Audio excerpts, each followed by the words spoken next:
Tanda-tanda adanya reshuffle menteri kabinet yang akan dilakukan terlihat dari satu kebiasaan Presiden Jokowi ini.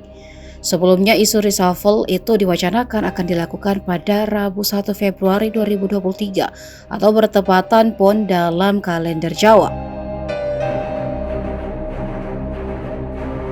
Wakil Ketua Umum P3 Asrul Sani pun mengatakan Jokowi punya kebiasaan yang bisa dibaca sebagai tanda-tanda akan melakukan perombakan itu, yaitu mengundang parpol koalisi yang akan kena rotasi menjelang waktu pengumuman reshuffle.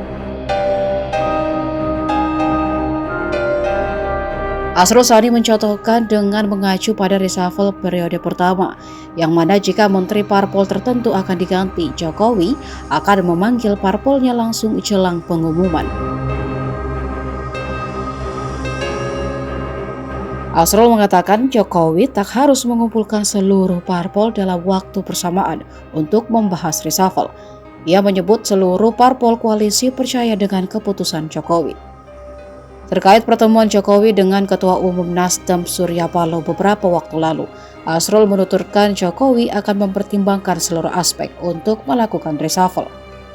Ia tak ingin berspekulasi apakah pertemuan Jokowi dengan Paloh terkait isu reshuffle 1 Februari.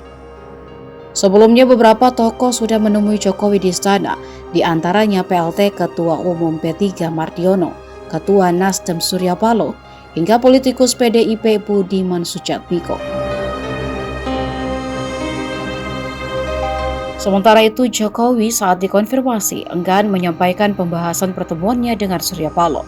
Menurut Jokowi, tidak ada yang khusus dari pertemuan tersebut.